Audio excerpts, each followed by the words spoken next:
In the name of the Father, and Son, the Holy Spirit, one God, Amen.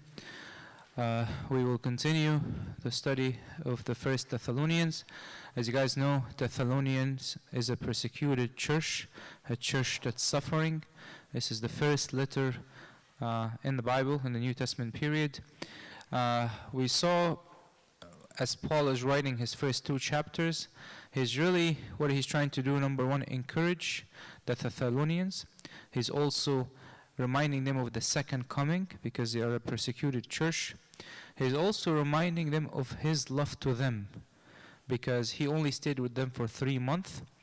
And remember, I was telling you guys, I think this is quite important for us to understand, is that in this time of the Thessalonians, a lot of philosophers, a lot of Stoic philosophers, a lot of people from different religion, different thoughts, they basically go to cities and they speak.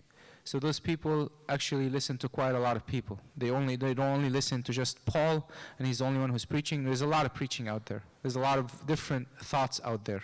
Especially Thessalonians is actually in Greek. And you guys know that in the New Testament, Greek philosophy was actually the leading world in terms of culture, in terms of philosophy, in terms of education. So they are in an area where there's a lot of thoughts, there's a lot of confusion, which almost reminds us of our time right now, where there's a lot of ideas, lots of thoughts, lots of opinions, lots of people saying, okay, we have our own thoughts, our own belief, our own theology.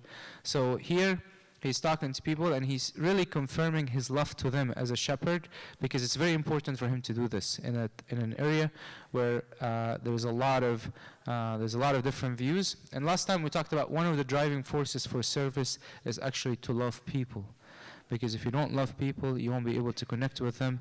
They won't be able to listen to you. And we saw Paul describing himself as a mother, describing himself as a father, describing himself that he's willing to give up his own life for the Thessalonians. Today we will start chapter 3, and chapter 3 is basically Paul's telling them the reaction once he heard the news from Timothy.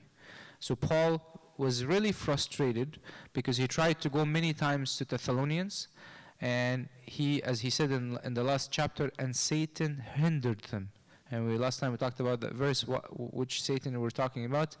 But he's frustrated because he cannot go, and there's not a lot of news about the church in Thessalonians. So he sent Timothy. So this chapter he's going to talk about his response when he heard the news from Timothy. Therefore, when we could no longer endure it, we thought it would be good to be left in Athens alone. So here, it's a very important question. What is Paul saying? He's saying, when we no longer could endure what? Paul could not endure his worries about the church of Thessalonians. You can even imagine with me all the thoughts that went through his mind. He's like, as he's sleeping at night, he's like, did we really do everything we can? Is there something that we didn't tell them about the faith? Did somebody come and teach them something different? Are they still in the faith? Did other philosophers affected them? Did the sin of the world kind of attract them? So all what he could think about is all these thoughts that he's thinking of the Thessalonians and what happened to them. He said, when no longer I could endure it, no longer I could stop thinking and worry about you guys. Tarfeen, I tell you something, you can ask yourself that question, and I could ask myself that question very well. When I go home at night and I worry, when I go and I think about my own anxieties in life and the things that stresses me out, how many of it is actually worrying about the salvation of people? How many of it actually is related to the salvations of others? Here Paul said, I could no longer endure the fact that I don't know if you guys are saved or not. I don't know if I told you everything or not. I don't know if something happened to you or not. That was his thoughts before he go to bed every night. And I think a lot of times when we look at our thoughts and we look at what we worry about, quite often we worry about our schools, our grades, our relationships, our future. very little that we worry about. Worry about the salvation. I remember one person one time came. He was saying a beautiful meditation in one of the trips. He said, it amazes me how many nights I'm willing to stay up to study for my finals and my exams, and I would never stay up one night worrying about my own salvation. Not even the salvation of others, but even my own salvation. Usually our salvation and the salvation of others is never urgent. It's never on our priority list. So he said, when I could no longer endure it. Remember, Paul really has nothing in life except the couple of people who walk with. I mean, طبعا obviously our Lord Jesus Christ and his faith in God, but nobody else. So he said, when all these worries were in my heart about you, I said, you know what? I'm going to do the ultimate sacrifice. What is it? I'm going to choose to be alone. And I'm going to send Timothy to you so he can get me your news and I could see how you're doing. You might think, look at this and think, this is kind of an easy sacrifice. Now I'll tell you two things. Number one, Paul was left where? In Athens. Athens is the center of Greek philosophy. So if he needed any moral support, it's in Athens. You guys remember he went to the Areopagus in the book of Acts, where it's a big kind of market where all the big philosophers talk with each other and debate and everything. So the day he needed support, moral support, is in Athens. But he said, you know what? I prefer to be left alone. I prefer to be left alone for your sake. Even, I'm sorry, Mike, hi? He's left alone in Athens. So he was in Athens and he sent them Timothy. So he was left by himself. So here we can see that even the one thing that he has, that he was holding on, he had no problem sacrificing for his own, the people that he cared for. That shows his love to the Thessalonians, and that also shows his love to Timothy. Okay? That shows his love to Timothy. Look at the verse 2 is a beautiful verse. He said, and sent Timothy, our brother and minister of God, and our fellow laborer in the gospel of Christ, to establish you and encourage you concerning your faith. Let me get a review with you guys. Who's Timothy? Timothy was some guy that Paul kind of adopted him and told him, look, I want you to be my disciple. He circumcised him, and he went with him on the second mission that he went in Greece. I'm sorry? Yes. So he took him with him, and then they went kind of in Greece, and they went on a tour. So actually, Timothy is his disciple. But see that when he's talking about Timothy, what he's saying, my brother, minister of God, a fellow laborer of the gospel of Christ. I'll tell you a simple foundation in the principle of service. The more you exalt the people you serve with, the more that everybody will benefit. So when I'm serving with another fathers, or I'm serving with other deacons, or serving with other priests, when I exalt the people that I'm serving with, this glory goes full to the full service. Once we start criticizing each other, and once we start speaking low of each other, the only person that gets hurt is the service and those whom we're serving. Don't ever think that if you speak about somebody, it will make you look good and it will make him look bad. It doesn't work that way. Both are losers. In Christianity, there's no losers and winners. It's either we all win or we all lose.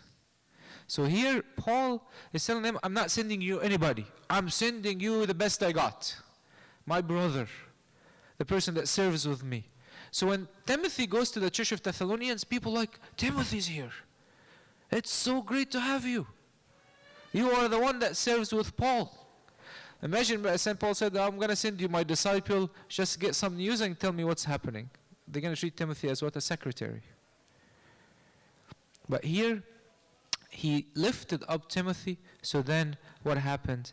He heard, obviously, the news about them, and I'm sure they respected him and they treated him very well. Look at this also. He said, why is he sending him? To establish you and encourage you concerning your faith. I want to spend some time on the word establishing you. The church of Thessalonians was doing well. Okay, spiritually they were doing well.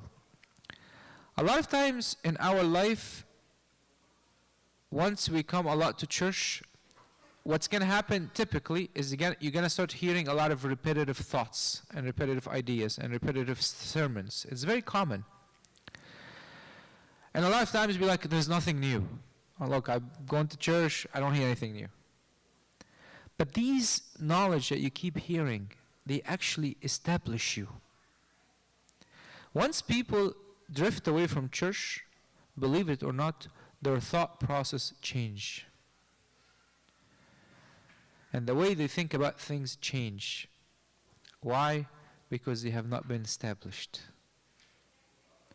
That's why they always, I remember when we were younger, this is not here anymore, they always tell us, make sure you know your faith very strong first before you start exploring other faith and other books, because you will get confused. Because if you don't know your faith very well and you know it partially, then you start exploring, then you might get very confused. So here it's important for us to at the end of our life, it's important for us as in our life as we come to church multiple times, even if I am a little I want to say bored, or I keep hearing the same thing, it's important for me to understand that this is establishing me. It's establishing me.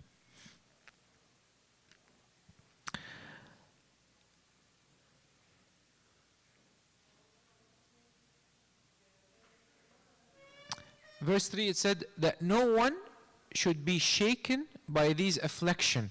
No one should be shaken by these affliction. For you yourself know that we were appointed for this. For in fact, we told you before when we were with you that we should suffer tribulation just as it happened and you know. I'll tell you something very important to understand. Sometimes in our life, our faith gets shaken significantly. Our faith is not constant. Like even, by the way, some people who see visions, some people who see dreams, some people who are close to God, at some point when they go through difficult time or tribulation, their faith gets shaken. So that's why God talks about the testing of faith. Like the story of Abraham, for example. God tested his faith and saw how he was doing. Right? So he's telling them that no one should be shaken in this affliction. When we came to you, Paul might have performed some miracles, they might have liked what he's doing, they might have believed, but now they are suffering. So when I suffer, when I go through a difficult time, that's when my faith is really tested. And that's when I need to be closer to God and established the most. He's telling them, for we are appointed to this. I'll tell you something. Today, you guys know we read the gospel of the man born blind. And in the Jewish time, when I explain that to you, in the Jewish time, people correlated sin and suffering. If you're suffering, then you're a sinful man. That's why the blind man was very frustrated with God, because he was born blind. What sin has he committed? But that's why the Jews told him, you are born in sin. So all his life, he was looking at himself as sinful. And not only this, if you guys remember in the verse today, he said, we know that God doesn't listen to sinners. So he also felt that God wouldn't even listen to him. For Paul is emphasizing a new teaching. You might read this verse and here you feel like, this is a verse I heard before. No. He's emphasizing new teaching that suffering is not related to sin. He's saying suffering is for those who are faithful. It's not at that time, this is a groundbreaking. And by the way, lots of the Jews wanted, the main reason they had a difficult time saying that the man born blind was a suffering from God, because how could they explain, how could they defend God? Because of this man born blind, then what's the reason? So they feel like we can't say anything about that. They had nothing to say to defend God, because they feel that's an act of mercilessness. There's no mercy in this act. But that's why they found another alternative, which is, it's probably because of you. And there was a lot of theories about, well, maybe the souls of the human being were in paradise. It's just a lot of these things that they came up with. But that's not. But the point I'm trying to say is, this is groundbreaking, that we as Christians are appointed for suffering. Obviously, external suffering, not internal suffering. For internally, we are strong with God. And we are, with God, we become like a fortified city. I want to comment on this a little bit.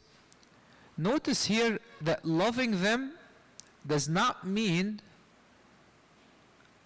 I'm gonna wish that they are not suffering. يعني تعرفين sometimes مثلا كده a mother في الصيام تقول إيه حرام my kid is كده needs some milk, alright? She feels bad for, not because the doctor said so, she just feels bad, he needs some milk. Like for high school when he still needs milk. Okay, so that doesn't kind of give him doesn't make him fast. Or مثلا a father wants to see his kid having a good time, so he has him play video game all day long. Okay? Or مثلا one of your friends is in a wrong relationship and you just don't want to upset them and tell them the truth, so you leave them in the wrong relationship. All these things, by the way, is not a reflection of love. It's not a reflection of love. This is not what Paul is talking about. Love actually is much deeper. Love doesn't mean I want to see somebody physically comfortable. No. I want to see them spiritually comfortable, spiritually happy.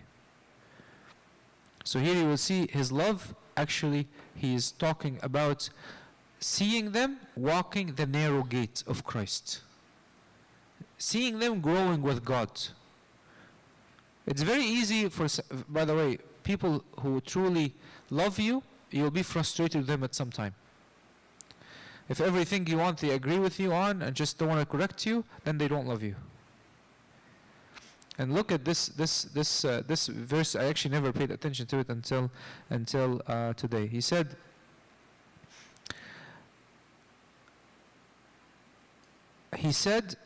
Paul saying, we have suffered tribulation. He said, suffering tribulation. He said, before when we were with you, that we would suffer tribulation. A lot of times, kida, when I used to look at the life of Paul, I never really thought that Paul actually suffers. You know, it's like you always think Paul is above this, right? You know, he's just kind of this man who just so close to God, and tribulation comes at him, and you know, he's just above it. But he says, I'm suffering tribulation. Are you anxious sometime? Yes. Are you tired sometime? Yes. Are you scared sometime? Yes. We can see this when he was speaking to people in Athens. He says later on he was a little bit afraid. Are you worried sometime? Yes. Are you in pain sometime? Yes. Suffering tribulation. Sometimes when we look at the fathers or the saints, we think they're above suffering. No. Their internal is just very strong, but they still suffer. It just didn't kind of hit me when I was reading this verse today. He said, for this reason, when I could no longer endure it, I sent to know your faith, lest by some means the tempter had tempted you, and our labor might be in vain. Obviously, the tempter here, he means Satan, and he mentioned this in 1 Corinthians 7:5. The one thing I love about Paul here, that he's very honest. When he's sending a letter, he's telling them, look, the main reason I'm sending you this letter, I just want to make sure that you guys didn't mess up. I didn't make sure you guys didn't kind of stray away from the church. He's not trying to hide his pure intention. And by the way, this is a reflection of true love. Because when your intention is so pure, you have no problem sharing your intention. Quite often, people hide their intention or sugarcoat their intention because they're not pure. Here he's telling them, look, I've sent you this letter because I want to make sure that you're still walking in faith. I want to make sure you're doing well. Okay? Also, another point I want you to keep in mind, Paul was not just simply satisfied with the idea of numbers and, establish church in Thessalonians. It's one of my many churches established. No. It's not about like a location that he established and he ran away. It's actually about a true relationship of love with those people.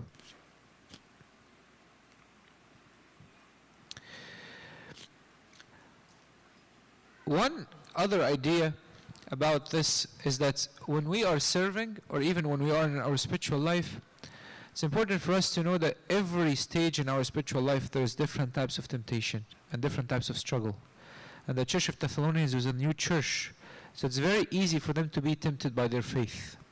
So as a shepherd or as a servant, it's good for you to study what are the kids that you're serving suffering from. And I'll tell you something I just kind of learned, that a lot of middle schoolers and high schoolers are tempted by vapes, and it's becoming very, very common and actually in the schools now. So it's something that we might have to look into, okay, because it's something that they suffer and they see every day. We have to talk about it and we have to deal with them, because I have to know what they're suffering from. Otherwise, again, I feel there is a disconnect. So here he said, look, I want to make sure that you're not tempted.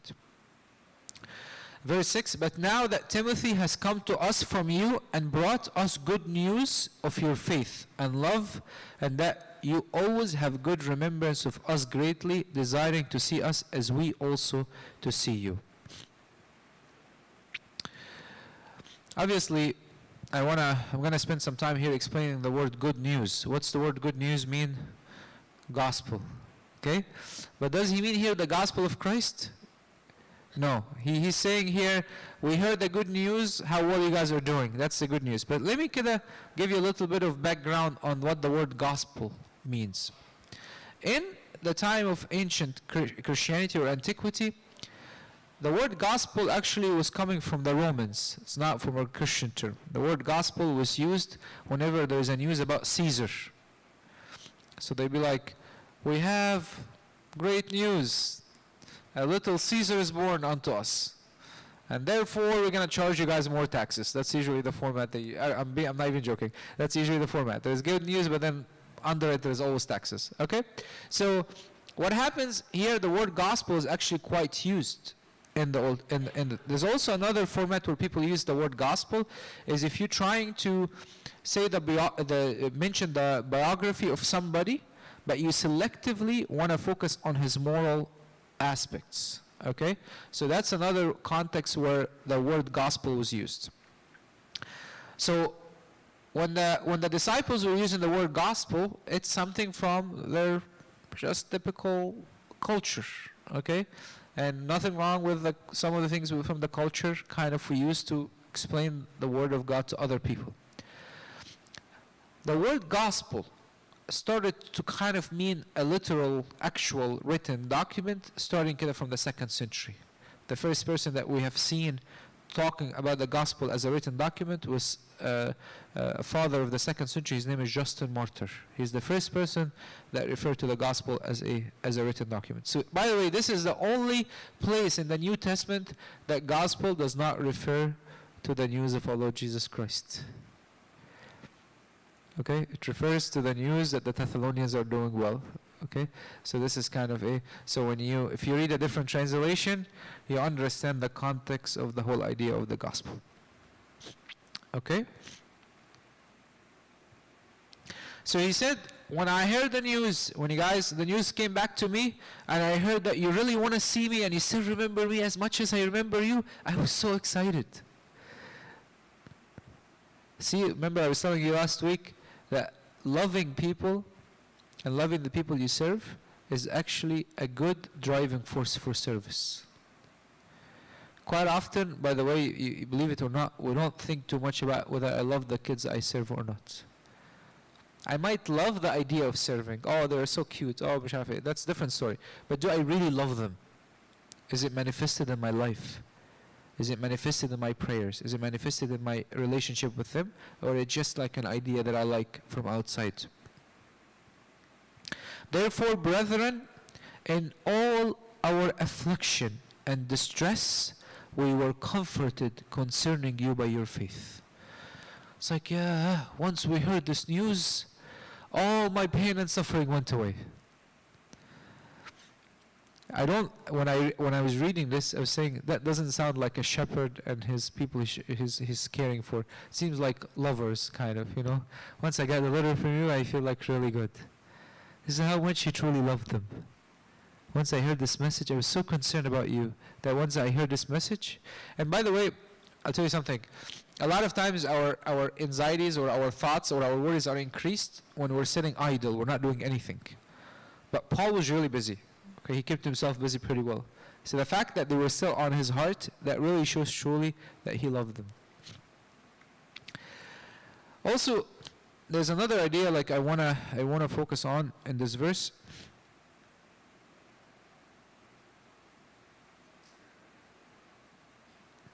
Is that Paul did not express his overwhelming joy of what Timothy told him from the beginning of the chapter, or from the beginning of the letter. He waited until the 3rd chapter to tell them, when I heard the news, I was very, very, very excited. What did he do? What did he do the first 2 chapters? He encouraged them. He spoke about his worries about them. And then later on, he told them the good news. Please pay attention, okay? Because this is important. A lot of times, a lot of us like to take the easy way. So if there's a problem in the church or in my house or my service, and there's a small thing that we can celebrate, we end up ignoring every other problem and celebrating that little thing. Okay? As if all these problems will go away. But that's not what Paul did. It's actually, what he did was very, very, very intelligent.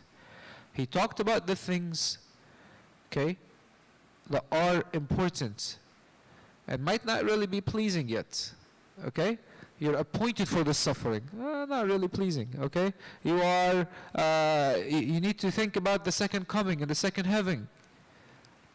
Okay, he's focusing on what's the important of the message. And later on, he brought in the celebration. Everybody likes to be the carrier of good news. It's the easy thing to do. All right? But nobody wants to actually do the other tough part of love. And what did Paul do here today? He waited for the celebratory part until they get the most important part of the message. Why? Because if he would have celebrated this great news, they probably would have just kind of, well, I got an A+ on this project. I don't need to worry about it. Do you guys understand what I'm trying to say? But it's important for us when we are dealing with a problem or handling something, I just don't don't take the easy way out and then forget about the rest of the other issues. For now we live if you stand fast in the Lord. I don't have really lots of words to comment this. Can you imagine saying, now my life is back to me? Just the fact that I heard you guys are doing very well with God. I said, for what thanks can we render to God for you? For all joy with which we rejoice for your sake before the Lord. Night and day, praying exceedingly, that we may see your face and perfect what's lacking in your faith. The way he's speaking, he always reminds people that they need to remain as disciples. We're coming to perfect your faith. We're coming to answer your questions. Because sometimes when you give people too much encouragement, they forget that they need discipleship. They need to learn. They need to be guided. But you need to have that balance. Because if people forget that they need to be discipled, then they will never learn. And then you've harmed them more than you helped them. For here he's telling them, I'm very happy, I love you. You see the overwhelming love, but we're going to come and perfect your faith. There's a lot of things in your faith that's still lacking. Maybe we didn't really cover a lot about how you should worship. Maybe we didn't cover how you should deal with all the sexual immoralities in the environment you're in. Maybe we didn't deal on how you should tithe and live your life as Christ. There's a lot of things in your faith that's not perfected.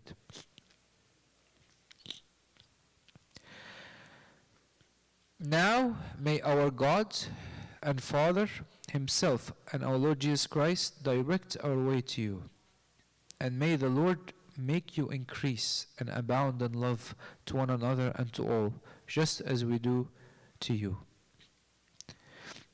I think it's almost like you standing kida one day and be like, God, please help me to have time to outreach to my kids this week. How many people say that prayer?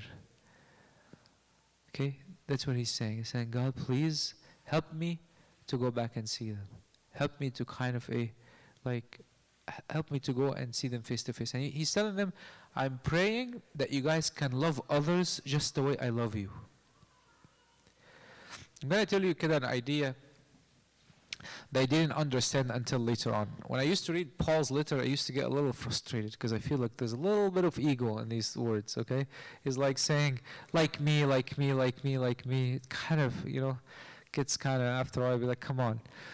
But this is the idea I didn't really understand. When people have very, very, very pure heart, what's on their heart usually is on their mind. They usually say it out. They don't hide what they're having in their hearts. And what's in their heart, you have to take it as face value. He just sees that he loves him so much. That's truly what he sees. He doesn't mean it in a proudful way. He truly means it in a way that, look, I cannot imagine somebody like loving you more than I love you, beside Christ. But obviously, people in Thessalonians and those people, they have not seen Christ. They don't even have a written gospel of how Christ looks like or how he lived. So the closest thing to Christ is Paul himself, because he's the image of Christ. So here, he's not really trying to be prideful. He just the purity of heart just comes out. Because I'll tell you something, even if you try to be prideful, you're not going to be so obvious about it, okay? Here he's really, when you read it, you feel like, wow, he's really obvious about it, okay? Because he's not really trying to be prideful. Okay, you can, and actually the way he speaks shows you that he's not really thinking about how people perceive it in that way. He's just kind of speaking his heart out, okay? So that he may establish your hearts blameless in holiness before our God and the Father at the coming of our Lord Jesus Christ with all his saints. Obviously, the most important thing here is talking about establish your heart blameless in holiness. Tarfin, I'm going to conclude with this. I was talking earlier, maybe with some of you guys, about the idea of redefining our conscience. A lot of times, with our life, the conscience that God has given us when we were children, with time we corrupt it. With time our conscience becomes corrupt. And then what happens is I cannot discern between what's a good thought and what's a bad thought. What's a pure thought and what's an evil thought. So he's telling them, I want you to do is to have a pure heart. And by the way, if you ever want to have any goal on earth, is you want to have a pure heart. So if you're working for something, you need to constantly check your intentions. Constantly check your heart, your feelings. Why are certain things make me angry? Why are certain things make me happy? Why are certain things make me upset? What does it say about my internal heart and my internal feeling, my internal conscience?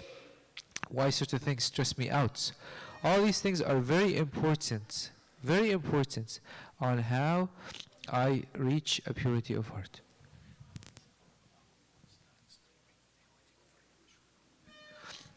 So it's very important for us as we kind of move in the journey of our spiritual life, as we also approaching the Holy Week, it's very important for us to search our conscience.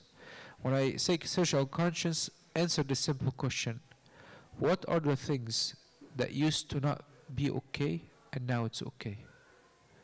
What are the things that I used to be good at and now I don't even feel guilty about? Okay?